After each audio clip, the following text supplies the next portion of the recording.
तो हेलो दोस्तों, कैसे हो आप सभी। स्वागत है आपका मेरे यूट्यूब चैनल में। आप देख रहे हैं डीपी पाठशाला यानी कि टीएलएड पाठशाला बच्चों। तो जैसा कि आप लोग जानते हैं कि टीएलएड पाठशाला भी आपकी टीएलएड पीटीसी के सभी विषयों की पढ़ाई होती है, बिल्कुल ही आसान भाषा में। चाहे आप हिंदी मीडियम के हो या फिर इंग्लिश मीडियम के, उससे कोई फर्क नहीं पड़ता बच्चों, क्योंकि हम आपको पढ़ाते हैं हिंदी और इंग्लिश दोनों ही भाषाओं में, ताकि आपको हर टॉपिक्स अच्छे से समझ में आ सके। अगर आप ढूंढ रहे हो कि डीएलएड के सभी विषयों के सटीक, सरल और पूरी तरह से नोट्स आधारित वीडियोस, तो आप बिल्कुल सही चैनल पे आ गए हो। चैनल को सब्सक्राइब कर दें, वीडियो को लाइक कर दें, बेल आइकन दबा दें और हमारे टेलीग्राम चैनल DLED_ पाठशाला को ज्वाइन कर लें। ठीक है बच्चों, चलो फिर स्टार्ट करते हैं आज की क्लास। हम लोग सामाजिक विज्ञान क्लास 13 पढ़ने वाले हैं। सुबह हमने क्लास रखी थी सामाजिक विज्ञान के सुबह 7 साढ़े 7 बजे। लेट हो गई थी, कल क्लासेस नहीं हो पाई थी किसी टेक्निकल फॉल्ट की वजह से, इसलिए आज सुबह हमने उस क्लास को रख दिया था। और ये क्लासेस आपके शाम को हो रही है 4 बजे। ठीक है, सामाजिक विज्ञान क्लास 13। चलो बच्चों, हम लोग रिवीजन कर लेते हैं कि सुबह हम लोगों ने क्या क्या पढ़ा था। तो दोस्तों हमने पढ़ा था, देखिए, जीव मंडल यानी बायोस्फीयर के बारे में, पृथ्वी का जीवन युक्त क्षेत्र, जल थल और वायु का समायोजन जो अभी है, कॉम्बिनेशन। ठीक है, मरुस्थलीय हमने देखा, डेजर्ट। ठीक है, कम वर्षा, अधिक तापमान, कम जैविक तत्व। प्राकृतिक प्रदेश में हमने देखा जलवायु, वनस्पति। ठीक है, जीव जंतु और कृषि के आधार पर विभाजन। जलवायु में हमने देखा तापमान और वर्षा का सम्मिलित रूप। ठीक है, फिर हमने पढ़ा आगे जाकर के कि टुंड्रा में क्या आपका होता है, ध्रुवीय घास, लाइकन, इग्लो और स्कोमो। ठीक है, पेन आ गया, हाँ, स्कीमो। ठीक है, टैंगा में आपका क्या है, सुगरधारी वन, वो शासक और समूह व्यापार। ठीक है, भूमध्य सागरीय यानी मेडिटेरियन में आपके क्या, संतरा, अंगूर है और ओक ट्री है। चीन तुल्य यानी चाइना टाइप में आपके क्या, मानसूनी जलवायु और पांडा। ठीक है बच्चों, ये था हम लोग की कल की क्लासेस। अब हम आगे पढ़ते हैं उष्ण कटिबंधीय प्रदेश यानी ट्रॉपिकल रीजन। ठीक है, ट्रॉपिकल जोन जिसको बोलते हैं। तो यह क्षेत्र आपका कर्क रेखा जो होता है आपका 23.5 नॉर्थ, और मकर रेखा यानी 23 यानी ट्रॉपिक ऑफ कैप्रिकॉर्न, जिसको 23.5 साउथ डिग्री में बोलते हैं, कि बीच पाया जाता है। इन दोनों के बीच में पाया जाता है। इसके मुख्य 4 उप प्रदेश शामिल हैं। कौन कौन से, भूमध्य रेखीय प्रदेश यानी इक्वेटोरियल रीजन, उष्ण घास का मैदान यानी ट्रॉपिकल ग्रासलैंड, मानसूनी प्रदेश यानी मानसून रीजन, और उष्ण मरुस्थलीय प्रदेश यानी ट्रॉपिकल डिजर्ट। ठीक है बच्चों, तो देखो, तो दोस्तों सबसे पहले हम समझते हैं कि उष्ण कटिबंधीय प्रदेश क्या है। ठीक है, ट्रॉपिकल रीजन, ट्रॉपिकल जोन। ठीक है, तो यह क्षेत्र आपका कर्क रेखा यानी कर्क रेखा आपकी कितनी डिग्री पे होती है, 23.5 डिग्री पे नॉर्थ में। ठीक है, और मकर रेखा आपकी कितने पे होती है, 23.5 डिग्री साउथ में। ठीक है, ये आपका कर्क रेखा हो गई 23.5 में नॉर्थ में, और कैप्रिकॉर्न जो आपका मकर रेखा 23.5 साउथ में। ठीक है, तो इन दोनों के बीच आपकी क्या पाई जाती है, उष्ण कटिबंधीय प्रदेश पाई जाती है। ठीक है बच्चों, यानी ट्रॉपिकल जोन। यानी ये पृथ्वी का वे हिस्सा है जहां सूरज की किरणें साल भर लगभग सीधी पड़ती है, इसलिए यहाँ खूब गर्मी पड़ती है। ठीक है बच्चों, इसमें कौन कौन से प्रदेश आते हैं, मुख्य 4 उप प्रदेश शामिल है, जैसे भूम मध्य रेखीय प्रदेश यानी इक्वेटोरियल रीजन, उष्ण घास का मैदान जिसको ट्रॉपिकल ग्रासलैंड बोलते हैं, मानसूनी प्रदेश मानसून रीजन, और उष्ण मरुस्थलीय प्रदेश यानी ट्रॉपिकल डिजर्ट। ठीक है बच्चों, ये आपका क्या था, ट्रॉपिकल जोन था। अब हम पढ़ते हैं उष्ण मरुस्थलीय प्रदेश यानी ट्रॉपिकल डिजर्ट रीजन के बारे। ठीक है, तो ये वाला जो हमने पढ़ा कि उष्ण कटिबंधीय प्रदेश में, इसमें क्या था, इसमें गर्म, पूरा हमेशा गर्मी रहती थी। ठीक है, अब हम इसमें देखते हैं कि उष्ण मरुस्थलीय प्रदेश में सबसे गर्म जो था, सबसे गर्म क्या है आपका, तो उष्ण मरुस्थलीय प्रदेश जो होता है वो सबसे गर्म होता है, यानी ट्रॉपिकल डिजर्ट रीजन। परिभाषा देखते हैं, वे क्षेत्र जहां अत्यधिक गर्मी यानी एक्सट्रीम हीट पाई जाती है, कम वर्षा होती है, और सूखी मृदा यानी जो सूखी मिट्टी होती है। ठीक है, टाइट मिट्टी, सूखी मिट्टी, उन्हें उष्ण मरुस्थलीय प्रदेश कहते हैं। ठीक है, तो बच्चों देखिए, वो इलाके जहां पर बहुत ज्यादा गर्मी, बहुत कम बारिश और सूखी मिट्टी पाई जाती है, उसे आप क्या बोलते हैं, उष्ण मरुस्थलीय प्रदेश। ठीक है, यानी ट्रॉपिकल डिजर्ट रीजन। स्थान कहाँ कहाँ पाई जाती है, आपका अफ्रीका में सहारा हो गया, ठीक है, कालाहारी हो गया, एशिया में आपका अरब और थार, उत्तर अमेरिका में यानी नॉर्थ अमेरिका में आपका कोलोराडो। ठीक है, दक्षिण अफ्रीका यानी साउथ अमेरिका में आपका क्या है, आताकामा, ऑस्ट्रेलिया में क्या आपका पश्चिमी ऑस्ट्रेलिया यानी वेस्टर्न ऑस्ट्रेलियन। ठीक है, तो ये आपका क्या था बच्चों, ये आपका था अफ्रीका में आपका सहारा, कालाहारी, एशिया में आपका अरब थार, उत्तर अमेरिका में कोलोराडो, दक्षिण अमेरिका में आटाकामा, और ऑस्ट्रेलिया में पश्चिमी ऑस्ट्रेलिया, ये सब कहाँ है, ये सब सबसे गर्म आपके कमरे हैं एक तरीके से, ठीक है, जिसको उष्ण मरुस्थलीय प्रदेश कहते हैं, यानी ट्रॉपिकल डेजर्ट रीजन, ठीक है। यहाँ का तापमान आपको 25 डिग्री सेल्सियस से 30 डिग्री सेल्सियस के बीच रहता है, ठीक है, लेकिन दिन में ये 50 से ऊपर भी चला जा सकता है, ठीक है, 50 से ऊपर भी दिन में पहुंच जाता है। जैसे आप हम लोग का जो एरिया है उसमें क्या है 50 से ऊपर भी चला जाता है, आजकल 50-60 होने लगा है कि नहीं। विश्व का सबसे गर्म स्थान आपका क्या है, जैकोबाबाद पाकिस्तान में है, जैकोबाबाद, और अजीजिया आपका सहारा डिजर्ट लीबिया में है, ठीक है बच्चों। तो विश्व का सबसे गर्म स्थान अगर आपसे पूछा जाए तो आप क्या बोलेंगे, आप बताएंगे कि सब दुनिया का सबसे गर्म स्थान में से एक आपका जैकोबाबाद है यानी पाकिस्तान में, और अजीजिया यानी लीबिया यहीं स्थित है। इतनी गर्मी होती है यहाँ पर, सोच लो भाई, सबसे ज्यादा गर्म यहाँ पे होता है विश्व का। सोचिए जहाँ पानी की एक बूंद के लिए तरसना पड़े वहां भी जीवन है, समझे। तो ये था आपका क्या, ये था आपका उष्ण मरुस्थलीय प्रदेश, ठीक है। अब हम चलते हैं विषुवतीय या भूमध्य रेखीय प्रदेश के बारे में, ठीक है। विषुवतीय या भूमध्य रेखीय प्रदेश यानी इक्वेटोरियल रीजन के बारे में पढ़ते हैं, ठीक है। तो डिफिनेशन क्या है, यह क्षेत्र भूमध्य रेखा यानी इक्वेटर के आसपास पाया जाता है। क्या था, इक्वेटर जो भूमध्य है, इक्वेटर ये आपका है ना, इक्वेटर जो है उसके आसपास पाया जाता है। यहाँ सबसे अधिक वर्षा यानी हाई रेनफॉल होता है, और उच्च तापमान यानी हाई टेम्परेचर भी होता है, और रेनफॉल भी यानी बारिश भी बहुत होती है, और टेम्परेचर भी यहाँ बहुत ज्यादा होता है, ठीक है बच्चों। इसको क्या बोलते हैं, इसको एक तरीके से रोज बारिश का घर है, ठीक है। तो विषुवतीय या भूमध्य रेखीय प्रदेश यानी इक्वेटोरियल रीजन वह है, यह क्षेत्र भूमध्य रेखा के आसपास पाया जाता है, जहाँ खूब बारिश और उच्च तापमान होते हैं।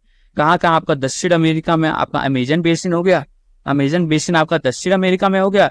अफ्रीका में आपका क्या होगा, कॉन्गो बेसिन हो गया, गिनी हो गया, पूर्व अफ्रीका का समुद्र तट हो गया। एशिया में आपका इंडोनेशिया और मलेशिया का द्वीप समूह, ठीक है। ये आपका क्या स्थान है, ये आपका है ट्रॉपिकल इक्वेटोरियल रीजन, ठीक है, जहाँ पे सबसे ज्यादा बारिश होती है और सबसे ज्यादा गर्मी भी पड़ती है, ठीक है। अब इसकी कुछ खास विशेषताएं देख लेते हैं। खास बात, तो प्रतिदिन दोपहर बाद घनघोर वर्षा होती है यानी हैवी रेनफॉल होती है हमेशा, ठीक है, दोपहर के बाद। वार्षिक वर्षा का औसत 200 सेंटीमीटर से अधिक होता है, 200 सेंटीमीटर से ज्यादा वर्षा होती है वार्षिक वर्ष में, ठीक है, पूरा वर्ष मिला करके। फिर यहाँ इतना बारिश होती है तो सदाबहार वन भी होते हैं, ठीक है। सदाबहार वन यानी हमेशा एवरग्रीन फॉरेस्ट पाए जाते हैं, ठीक है। खतरनाक जीव यानी डेंजरस क्रीचर भी होते हैं, जैसे टसी मक्खी, ठीक है, जो मानव के लिए घातक यानी डेडली होती है, ठीक है बच्चों। तो देखो इसकी कुछ विशेषताएं थी, क्या क्या, यहाँ हर दिन दोपहर के बाद घनघोर बारिश होती है, जिसे जैसे किसी शावर खोल दिया गया है, ठीक है, कोई शावर खोल दिया गया है बाथरूम का। फिर सालाना बारिश की औसत जो होती है वो 200 सेंटीमीटर से ज्यादा होती है। यहाँ सदाबहार वन यानी एवरग्रीन फॉरेस्ट पाए जाते हैं जो साल भर हरे रहते हैं, ठीक है। खतरनाक जीव में यहाँ एक टसी मक्खी यानी ये मिलती है जो मानव के लिए आपका घातक होती है, ठीक है, बहुत ज्यादा घातक होती है। अब हम पढ़ने वाले उष्ण घास के प्रदेश यानी ट्रॉपिकल ग्रासलैंड, ठीक है। तो ट्रॉपिकल ग्रासलैंड क्या होता है, वे क्षेत्र जहाँ मुख्य रूप से घास पाई जाती है, लेकिन कुछ छोटे पेड़ और झाड़ियां भी मिलते हैं। क्या होते हैं, छोटे पेड़ भी मिलते हैं और झाड़ियां भी मिलती है, और घास मेनली मुख्य रूप से घास मिलता है, उसी को ट्रॉपिकल ग्रासलैंड बोलते हैं, ठीक है। स्थान कहाँ का पाया जाता है, अफ्रीका में, सूडान और केन्या। दक्षिण अमेरिका में आपका सेरेडो लानोस, ऑस्ट्रेलिया में आपका डाउन। यहाँ आपका क्या उष्ण ग्रास के प्रदेश होते हैं, ठीक है। देखो यह वह क्षेत्र है जहाँ मनुष्य रूप से मुख्य रूप से लंबी घास पाई जाती है, लेकिन कुछ छोटे छोटे पेड़ भी पाए जाते हैं और झाड़ियां भी मिलती है। कहाँ का स्थित आपका अफ्रीका में सूडान, केन्या, यहाँ तो आपने सफारी देखी होगी, ठीक है। और दक्षिण अमेरिका में आपका क्या सोरेंडो है हो गया, लोनस हो गया। ऑस्ट्रेलिया में आपका डाउन है, यहाँ भी घास के मैदान है, ठीक है। मुख्य वन जीव देखते हैं, कौन कौन से वन जीव पाए जाते हैं, वाइल्ड लाइफ क्रिएचर, ठीक है। अफ्रीका में आपका जिराफ हो गया, जेब्रा हो गया, शेर हो गया और एलिफेंट हाथी हो गया। ऑस्ट्रेलिया में कंगारू और ईमू। दक्षिण अमेरिका में आपका रिया, पुमा और जगुआर, ठीक है। तो ये सारे आपके क्या है, ये आपके वाइल्ड लाइफ के जानवर हैं जो आपके इसमें पाए जाते हैं, किसमें, उसमें घास यानी ग्रासलैंड, ट्रॉपिकल ग्रासलैंड में, ठीक है। इसकी खासियत क्या है, इसकी खासियत ये है कि यहाँ तापमान जो है, तापमान अधिक और वर्षा सीमित होती है। क्या तापमान अधिक होता है लेकिन वर्षा जो होती है वो सीमित होती है। यह क्षेत्र भूमध्य रेखीय और मरुस्थलीय देश के बीच में पाया जाता है, ठीक है बच्चों, समझे क्या नहीं। अब हम पढ़ते हैं आपका शीतोष्ण घास के प्रदेश यानी जहाँ खेती और पशुपालन का मैदान होता है। चलो देखते हैं आपका शीतोष्ण घास का प्रदेश यानी टेम्परेट ग्रासलैंड, याद कर लीजिएगा, ये सब इंपॉर्टेंट रहता है, ठीक है। तो डेफिनेशन दे कहते हैं महाद्वीपों के आंतरिक भाग यानी इंटीरियर्स ऑफ कॉन्टिनेंट में स्थित घास के मैदान यानी ग्रासलैंड को ग्रासलैंड जिन्हें आपको शीतोष्ण घास के प्रदेश कहते हैं। ठीक है, इन्हें आपको क्या कहते हैं, इन्हें आपको शीतोष्ण घास के प्रदेश कहा जाता है बच्चों। ठीक है, तो महाद्वीपों के आंतरिक भागों में यानी इंटीरियर्स ऑफ कॉन्टिनेंट में स्थित जो ग्रासलैंड मैदान है उन्हें आपका क्या बोलते हैं, शीतोष्ण घास के प्रदेश कहते हैं। ठीक है, कहाँ का पाया जाता है, उत्तर अमेरिका में, नॉर्थ अमेरिका में आपका प्रियरी, ठीक है, दक्षिण अमेरिका में आपका, साउथ अमेरिका में आपका पैम्पास, यूरेशिया में आपका स्टीपी, ऑस्ट्रेलिया में आपका डाउन और अफ्रीका में आपका विल्ड। ठीक है बच्चों, ठीक है, तो ऑस्ट्रेलिया में आपका डाउन हो गया और अफ्रीका में आपका विल्ड हो गया। ठीक है, तो यहाँ आपका शीतोष्ण घास के प्रदेश यानी टेम्परेट ग्रासलैंड। ठीक है बच्चों, आगे बढ़ते हैं, आगे हम पढ़ते हैं इसकी विशेषताएं क्या होती हैं। तो इसमें गर्मियों में गर्मी और सर्दियों में अत्यधिक ठंडी यानी सीवियर कोल्ड होता है। घनी घनी घास होती है और लंबी होती है। ठीक है, डेंस यानी घना और टाल ग्रास यानी लंबी। ठीक है, यह क्षेत्र आपका कृषि एग्रीकल्चर और पशुपालन यानी एनिमल हस्बेंड्री के लिए उपयुक्त होता है। ठीक है, तो देखो बच्चों, जो आपका शीतोष्ण घास के प्रदेश होते हैं इसको खेती और पशुपालन का मैदान कहा जाता है। ठीक है, ये आपका महाद्वीपों के अंदरूनी भाग में स्थित घास का मैदान होता है। उत्तर अमेरिका में आपका पिएरी हो गया, इसी तरीके से दक्षिण अमेरिका में आपका पंपास हो गया। ठीक है, यूरेशिया में आपका स्टेपी हो गया और ऑस्ट्रेलिया में डाउन और अफ्रीका में वेल्ड। इसकी खास बातें होती है कि गर्मियों में गर्मी और सर्दियों में बहुत ज्यादा ठंडी पाई जाती है। यहाँ घास घनी और लंबी होती है और यहाँ ये क्षेत्र खेती और पशुपालन के लिए बहुत ज्यादा अच्छे होते हैं। ठीक है, अब हम पढ़ते हैं भूखंड का विभाजन। अच्छा, अभी नहीं पढ़ेंगे, इसके बाद पढ़ेंगे। ठीक है, अभी हम लोग एक बार रिवाइज कर लेते हैं कि हम लोगों ने क्या क्या पढ़ा था। अभी आपकी क्लास एंड नहीं हुई, अभी तो कहाँ 10 मिनट की क्लास हुई होगी अभी। ठीक है, और पहले रिविजन कर लेते हैं हमने क्या क्या पढ़ा। तो उष्ण मरुस्थलीय यानी ट्रॉपिकल डिजर्ट में अत्यधिक गर्मी, कम वर्षा, सूखा मृदा और जैकोबाद जो आपका पाकिस्तान में है, इजिजिया सबसे ज्यादा गर्म देश है, आपका गर्म जगह है। ठीक है, इक्वेटोरियल में आपने देखा विश्ववित्तीय उच्च तापमान का वह वर्षा होती है। सदाबहार वन इसमें होता है, टेट्सी फ्लाई होती है। ठीक है, जो काट लेती है जानलेवा होती है। उष्ण घास के मैदान यानी ट्रॉपिकल ग्रासलैंड हमने देखा, सीमित वर्षा होती है यहाँ पे। जेब्रा, शेर, कंगारू और जैगुआर यहाँ पाए जाते हैं। आगे हमने पढ़ा कि शीतोष्ण घास के मैदान यानी टेम्परेट ग्रासलैंड, यहाँ घनी घास होती है, कृषि का पशुपालन के लिए अनुकूल होता है और प्रेरी और स्टेपी यहाँ होते हैं। ठीक है, ये आपकी जगह है। अब हम पढ़ते हैं भूखंड का विभाजन यानी डिवीजन ऑफ कॉन्टिनेंट। बच्चों हम बता दें, आप लोग को अगर पीडीएफ चाहिए होगा तो DLED_पाठशाला टेलीग्राम चैनल ज्वाइन कर ले, वहाँ पे आपको पीडीएफ नोट्स फ्री में मिल जाएगा। अगर आपको चाहिए होगा हैंड रिटन नोट्स तो आप हमको रिक्वेस्ट करिएगा हमारे इंस्टाग्राम पे। ठीक है, इंस्टाग्राम हमारा ID क्या है, EP.पाठशाला। यहाँ पे आप हमें बताइएगा कि आपको हैंड रिटन नोट्स चाहिए तो हम आपको हैंड रिटन नोट्स भी प्रोवाइड कर देंगे, दे देंगे। ठीक है, चलो स्टार्ट करते हैं भूखंडों का विभाजन यानी डिवीजन ऑफ कॉन्टिनेंट। ठीक है, पहला होता है प्रारंभिक संरचना यानी इनिशियल स्ट्रक्चर। क्या होता है आपका, लगभग 200 करोड़ वर्ष पहले पूरी पृथ्वी एक ही महाद्वीप, क्या था, एक ही महाद्वीप था 200 करोड़ वर्ष पहले। जैसे पैंजिया कहा जाता है। क्या कहा जाता है, पैंजिया कहा जाता है। समय के साथ साथ पृथ्वी के आंतरिक जो प्लेट्स होते हैं यानी टेक्टोनिक प्लेट जो होते हैं उसके खिसकने, उसके खिसकाव से और टूट फूट यानी फ्रेगमेंटेशन से कई सारे महाद्वीपों में बढ़ गया। तो एक महाद्वीप था जिसका नाम था पैंजिया और वो जाकर के बाद में टेक्टोनिक प्लेट्स, आंतरिक जो प्लेट होती है पृथ्वी के अंदर, उसके खिसकाव से या उसको टूटने से कई सारे महाद्वीपों में बढ़ गया। आज की दुनिया में टोटल कितने महाद्वीप हैं, 7 कॉन्टिनेंट नहीं यानी 7 महाद्वीप, समझे। तो देखो अब दुनिया की सैर हम लोग करते हैं पहले। ठीक है, क्या क्या आता है, क्या आपको पता है कि हमारी पृथ्वी पहले ऐसी नहीं थी जैसे आज दिखती है। ठीक है, प्रारंभिक संरचना जो थी वो आपकी लगभग 200 करोड़ साल पहले पूरी पृथ्वी एक ही महाद्वीप थी, जिसे आपकी पेंजिया कहा जाता है। बंटवारा हुआ इसका समय के साथ साथ जब पृथ्वी की आंतरिक प्लेटों यानी टेक्टोनिक प्लेट्स के खिसकने और टूटने से कई सारे महाद्वीप में बढ़ गया। आज दुनिया में कुल 7 महाद्वीप हैं। चलिए एक एक करके इनसे मिलते हैं। ठीक है, चलो अब चलते हैं इनके सैर पे। ठीक है, 7 कॉन्टिनेंट्स यानी 7 महाद्वीप। पहला आता है एशिया, ये आज हम पढ़ेंगे पूरा 7 महाद्वीप, उसके बाद हमारे क्लास खत्म हो जाएगी। तो पहला आपका एशिया आता है जो सबसे बड़ा महाद्वीप होता है, लार्जेस्ट कॉन्टिनेंट। इसमें आपके कितने देश आते हैं, 49 देश इसमें आते हैं। ठीक है, सबसे बड़ा पठारी, लार्जेस्ट प्लेट्यू क्या है, तिब्बत है। ठीक है, सबसे लंबा सागर कौन सा, लॉन्गेस्ट सी आपका दक्षिण चीन सागर यानी साउथ चाइना सी। ठीक है, सबसे बड़ा डेल्टा, लार्जेस्ट डेल्टा आपका क्या है, गंगा ब्रह्मपुत्र यानी गंगा ब्रह्मपुत्र डेल्टा बांग्लादेश में। विश्व की कुल जनसंख्या इसका 65% यही रहती है। ठीक है, 65% लोग यहाँ पे रहते हैं आपका एशिया में। तो सबसे बड़ा जो महाद्वीप है वो आपका एशिया बच्चों, समझे। तो एशिया आपका सबसे बड़ा महाद्वीप है, 49 देश इसमें होते हैं। सबसे बड़ा पठार जो है आपका तिब्बत है। सबसे लंबा सागर आपका दक्षिण चीन सागर है, और सबसे बड़ा डेल्टा गंगा ब्रह्मपुत्र डेल्टा यानी बांग्लादेश में है। विश्व की कुल जनसंख्या जो है वो 65% यही रहती है, यानी हम सब यही रहते हैं आपका एशिया में, ठीक है। आगे बढ़ते हैं यूरोप। दूसरा आता है आपका यूरोप।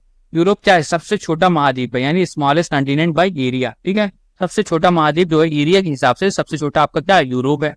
प्राकृतिक संसाधनों यानी नेचुरल रिसोर्सेस और आधुनिक तकनीक, ये सब आपने सेकंड सेमेस्टर में भी पढ़ा होगा, थर्ड सेमेस्टर में भी आपका यही है, ठीक है। थर्ड सेमेस्टर में भी यही है। 50 नंबर का पेपर आता है, काफी ज्यादा होगा ना सिलेबस। तो प्राकृतिक संसाधनों में नेचुरल रिसोर्सेस और आधुनिक तकनीकें यानी मॉडर्न टेक्नोलॉजी से समृद्ध है, मतलब यहाँ ये सारे पाए जाते हैं। उत्तरीय ध्रुवीय रेखा यानी आर्कटिक सर्किल के निकट स्थित होता है ये। कटी फटी तटीय रेखा यानी हाईली इंटेंडेड कोस्ट लाइन, इसलिए इसे प्रायद्वीपों का महाद्वीप यानी पेनिसुला का ऑफ पेनिसुलास कहा जाता है, समझे। तो देखो यूरोप जो है ये क्षेत्रफल के हिसाब से सबसे छोटा महाद्वीप होता है, प्राकृतिक संसाधनों और आधुनिक तकनीकों से समृद्ध होता है, उत्तरीय ध्रुवीय रेखा के पास स्थित होता है, और इसकी जो तट रेखा है बहुत कटी फटी है, इसलिए इसे पेनिसुला और पेनिसुलास कहा जाता है, ठीक है। आगे बढ़ते हैं, अब हम पढ़ते हैं उत्तरी अमेरिका यानी नॉर्थ अमेरिका। उत्तरी अमेरिका यानी नॉर्थ अमेरिका। उत्तरी अमेरिका यानी नॉर्थ अमेरिका में, तो उत्तरी अमेरिका यानी नॉर्थ अमेरिका आपका तीसरा सबसे बड़ा महाद्वीप है, क्या है, थर्ड लार्जेस्ट बाय एरिया, ठीक है। नामांकन जो है इसका नेमी इटली की यात्री जो थी आपका अमेरिगो वेस्पुसी, इन्होंने इसका नाम, इनके नाम पर इनका नाम पड़ा आपका नॉर्थ अमेरिका यानी उत्तरी अमेरिका, ठीक है। कर्क रेखा यानी ट्रॉपिक ऑफ कैंसर जो है उत्तरी मैक्सिको से, और उत्तरी ध्रुव रेखा यानी आर्कटिक सर्किल कनाडा से गुजरती है। 60% जनसंख्या आपका अटलांटिक कोस्ट के पास निवास करती है, ठीक है। इसमें जो उत्तरी अमेरिका में आपका 60% जो जनसंख्या है वो आपका क्या है, अटलांटिक कोस्ट में स्थित। देखो बच्चों, उत्तरी अमेरिका यानी नॉर्थ अमेरिका जो है क्षेत्रफल का तीसरा सबसे बड़ा महाद्वीप होता है, जिसका नाम इटली के यात्री थे आपका अमेरिगो वेस्पुसी, ठीक है, उनके नाम पे पड़ा था। कर्क रेखा उत्तरी मैक्सिको से और उत्तरी ध्रुव रेखा कनाडा से गुजरती है। 60% जो देखो कर्क रेखा जो है वो आपका कहाँ पे गुजरती है, आपको उत्तरी मैक्सिको से, ठीक है, और उत्तरी ध्रुव रेखा जो है आपका कनाडा से गुजरती है, ठीक है। 60% जनसंख्या आपका अटलांटिक तट पे पाई जाती है, निवास करती है अटलांटिक कोस्ट को, ठीक है। आगे बढ़ते हैं, चौथा अब हम पढ़ते हैं दक्षिण अमेरिका। क्या पढ़ते हैं, चलो अब हम पढ़ते हैं दक्षिण अमेरिका यानी साउथ अमेरिका, ठीक है। तो चौथा सबसे बड़ा महाद्वीप आपका क्या है, दक्षिण अमेरिका, फोर्थ लार्जेस्ट कॉन्टिनेंट। दुनिया की सबसे बड़ी नदी इसमें पाई जाती है अमेजन, ठीक है। सबसे लंबी पर्वत श्रृंखला यानी एंडीज है। पश्चिम में प्रांत महासागर यानी पैसिफिक ओशियन, और पूर्व में अटलांटिक महासागर यानी अटलांटिक ओशियन से घिरा है, ठीक है। जनवरी से ग्रीष्मकाल यानी समर, और जुलाई से शीतकाल यानी विंटर होता है। प्रमुख उष्ण कटिबंधीय वन जो होते हैं आपका ट्रॉपिकल फॉरेस्ट पाए जाते हैं। वृक्ष, हाँ, तो आपका ट्रॉपिकल फॉरेस्ट और वृक्ष सुपारी यानी अरिका, सिकोना जिसको चिकोना और रबड़ पाए जाते हैं, ठीक है। देखो बच्चों, दक्षिण अमेरिका यानी साउथ अमेरिका में आपका ये क्षेत्रफल में चौथा सबसे बड़ा महाद्वीप होता है। दुनिया की सबसे बड़ी नदी यहाँ पाई जाती है जिसको अमेजन कहते हैं। सबसे लंबी पर्वत से श्रृंखला जो है आपकी एंडीज है। पश्चिमी में आपका प्रशांत महासागर और पूर्व में अटलांटिक महासागर से घिरा है। यहाँ जनवरी में गर्मी और जुलाई में ठंडी होती है, क्योंकि ये आपका दक्षिणी गोलार्ध में आता है, ठीक है। यहाँ सुपारी, सिकोना, रबड़ जैसे उष्ण कटिबंधीय वन यानी ये जो वृक्ष होते हैं यहाँ मिलते हैं, जैसे सुपारी, सिकोना और रबड़ जैसे, ठीक है। अब पांचवा हम लोग पढ़ते हैं अफ्रीका के बारे में। अफ्रीका, ठीक है, दूसरा सबसे बड़ा महाद्वीप है एशिया के बाद। जो सेकंड लार्जेस्ट कॉन्टिनेंट है वो आपका क्या, अफ्रीका है, ठीक है। तो सबसे बड़ा रेगिस्तान यहाँ पे पाया जाता है जो है आपका सहारा डिजर्ट। सबसे लंबी नदी पाई जाती है जो है नील। मुख्य नदियां आपकी क्या है, नील है, कॉन्गो है, नाइजर है और जम्बेजी है, ठीक है। तो मौसम क्या होता है यहाँ पे, गर्मी और शुष्क यानी हॉट एंड ड्राई होता है। अंध महाद्वीप यानी डार्क कॉन्टिनेंट, क्योंकि यहाँ लंबे समय तक बाहरी दुनिया से अपरिचित रहा जाता है, ठीक है, यानी आइसोलेटेड रहा जाता है। देखो अफ्रीका जो है आपका ये क्षेत्रफल का दूसरा सबसे बड़ा महाद्वीप होता है। सबसे बड़ा रेगिस्तान यहाँ पाया जाता है जिसको सहारा कहते हैं, सहारा, ठीक है, सहारा डिजर्ट। सबसे लंबी नदी आपकी नील होती है। मुख्य नदी आपकी कौन सी है, नील, कॉन्गो, नाइजर और जम्बेजी, ठीक है। मौसम आमतौर पर गर्म और शुष्क मतलब ड्राई होता है, ठीक है। इसे अंध महाद्वीप यानी डार्क कॉन्टिनेंट भी कहते हैं, क्योंकि ये लंबे समय तक बाहरी दुनिया से कटा हुआ रहा है। ठीक है, आगे बढ़ते हैं। अब हम देखते हैं ऑस्ट्रेलिया। ऑस्ट्रेलिया कौन सा महाद्वीप है? तो दुनिया का सबसे छोटा महाद्वीप जो है वो आपका क्या है? ऑस्ट्रेलिया। और सबसे बड़ा द्वीप, स्मॉलेस्ट कॉन्टिनेंट, और सबसे बड़ा द्वीप यानी लार्जेस्ट आइलैंड, ठीक है, वो आपका क्या? ऑस्ट्रेलिया है। यह एक साथ महाद्वीप, राष्ट्र और द्वीप यानी कॉन्टिनेंट, नेशन और आइसलैंड माना जाता है। ठीक है, तीनों माना जाता है। ये प्रमुख वृक्ष क्या है आपका? बैम्बू यहाँ पाए जाते हैं, पाम पाए जाते हैं, यूकेलिप्टस का पेड़ पाया जाता है, ठीक है, जिसको लिप्टिस बोलते हैं, कोरी बोलते हैं, ठीक है, कोरी का पेड़ पाया जाता है। विश्व का कुल जनसंख्या का मात्र 0.3% आपका हिस्सा ही रहता है। कहाँ रहता है? ऑस्ट्रेलिया में। ठीक है, तो देखो ऑस्ट्रेलिया है दुनिया का सबसे छोटा महाद्वीप और सबसे बड़ा द्वीप। ठीक है, द्वीप मतलब आइसलैंड। ठीक है, ये एक साथ महाद्वीप, राष्ट्र और द्वीप भी माना जाता है। प्रमुख वृक्ष इसमें कौन कौन से हैं? बांस, पाम, यूकेलिप्टस और कोरी। विश्व का कुल जनसंख्या आपका 0.3 हिस्सा ही रहता है, यानी यहाँ बहुत कम लोग रहते हैं। ठीक है, सातवां आप आते हैं, जो लास्ट है आपका, सात होते हैं ना, सातवां आपका आता है अंटार्कटिका। क्या होता है अंटार्कटिका? ये आपका क्या? ठंडा वाला इलाका, यानी दक्षिणी ध्रुव पोल, जो साउथ पोल होता है दक्षिणी ध्रुव पोल में। ठीक है, ये चारों ओर स्थित होता है, पूरी तरह से बर्फ से ढका होगा। जब पोल में रीजन में है, ध्रुव रीजन में है, तो आपका बर्फ ही बर्फ होगा, इसलिए इसे सफेद महाद्वीप भी कहते हैं, यानी व्हाइट कॉन्टिनेंट भी कहा जाता है।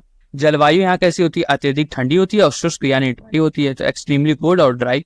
वनस्पति में केवल काई यानी मॉस और लाइचेन पाया जाता है। क्षेत्रफल में यूरोप और ऑस्ट्रेलिया में बड़ा है और भारत से 4 गुना बड़ा है। ठीक है, अंटार्कटिका जो है भारत से 4 गुना बड़ा है और क्षेत्रफल में यूरोप और ऑस्ट्रेलिया से बड़ा है। ठीक है, यहाँ कोई स्थायी मानव बस्ती नहीं है, यानी नो परमानेंट ह्यूमन सेटलमेंट यहाँ पे नहीं होता है। ठीक है, तो देखो एक बार बता देते हैं कि अंटार्कटिका जो है ये आपका दक्षिणी ध्रुव के चारों ओर स्थित है। ठीक है, दक्षिणी यानी साउथ पोल के चारों ओर स्थित है, पूरी तरफ से ये बर्फ से ढका होता है, इसलिए इसे सफेद महाद्वीप यानी व्हाइट कॉन्टिनेंट भी कहते हैं। तो आपका अंटार्कटिका में या पूरी तरह व्हाइट कॉन्टिनेंट से सफेद महाद्वीप इसको कहा जाता है। जलवायु में यहाँ बहुत ज्यादा ठंडी और शुष्क यानी ड्राई होता है। वनस्पति में केवल काई और लाइकन यहाँ मिलते हैं। क्षेत्रफल में यूरोप और ऑस्ट्रेलिया से बड़ा है, लेकिन भारत से 4 गुना बड़ा है। ठीक है, यहाँ कोई स्थायी मानव बस्ती नहीं है, यानी कोई परमानेंट घर नहीं है यहाँ पे किसी का। ठीक है, तो ये था आपकी क्लास। आशा करता हूँ आप लोगों को क्लास समझ में आई होगी। चलो एक बार रिवीजन कर लेते हैं कि हम लोगों ने क्या क्या पढ़ा। ठीक, क्योंकि रिवीजन करते हैं। एशिया जो होता है आपका सबसे बड़ा होता है महाद्वीप। ठीक है, तिब्बत पठार यहाँ पे है, गंगा ब्रह्मपुत्र डेल्टा है। 65% जनसंख्या जो है यहाँ एशिया में होती है। कहाँ होती है? एशिया में होती है। ठीक है, यूरोप सबसे छोटा, तकनीकी उन्नति और प्रायद्वीपों का महाद्वीप। ठीक है, उत्तरी अमेरिका यानी अमेरिको का नाम कर्क रेखा व उत्तरी अमेरिका यानी अमेरिको का नाम कर्क रेखा व आर्कटिक सर्कल से गुजरता है। ठीक है, दक्षिण अमेरिका आपका अमेजन नदी इसमें पाई जाती है, इंडीज पर्वत और उष्ण कटिबंधीय वन। ठीक है, आगे बढ़ते हैं। आगे क्या आपका अफ्रीका यानी सहारा रेगिस्तान, नील नदी और अंध महाद्वीप। ऑस्ट्रेलिया में सबसे छोटा महाद्वीप और यूकेलिप्टस का पेड़ और कोरी का पेड़ 0.3 जनसंख्या यहाँ पे स्थित है। आर्कटिक में अंटार्कटिका में आप क्या? सफेद महाद्वीप है, यानी उसको क्या बोलते हैं आपका? व्हाइट कॉन्टिनेंट, क्योंकि यह बर्फ से ढका होता है। केवल काई और लाइकन पाई जाती है, जहाँ कुछ होता नहीं है तो केवल काई पाई जाती है, पानी रहता है। ठीक है, बर्फ बर्फ, मानव बस्ती यहाँ पे स्थित नहीं है। ठीक है बच्चों, तो ये था आपका। ठीक है बच्चों, तो ये था आज की क्लास। अब हम लोग कल पढ़ेंगे क्या? वन वगैरह के बारे में पढ़ेंगे। आशा करता हूँ आपको आज की क्लास अच्छी लगी होगी, पसंद आई होगी। तो दोस्तों ये थी हमारी पृथ्वी के गर्म कमरों और 7 महाद्वीप की पूरी कहानी। कैसी रही हमारी पृथ्वी के अलग अलग तरह के जीवन और वातावरण पाए जाते हैं यहाँ पे, ये सब कितना अद्भुत है ना। अगर आपको ये वीडियो पसंद आया हो तो लाइक करना मत भूलें और अपने दोस्तों के साथ शेयर करना मत भूलें, खासकर के डीएलएड वालों से। और हाँ, डीपी पाठशाला को सब्सक्राइब करना। तो बच्चों डीपी पाठशाला यानी डीएलएड पाठशाला को सब्सक्राइब करना मत भूलें, क्योंकि हम ऐसे मजेदार तरीके से आपको पढ़ाते ही रहेंगे। मिलते हैं अगली क्लासेस में, तब तक के लिए पढ़ते रहिए, बढ़ते रहिए। Thank you so much, bye everyone.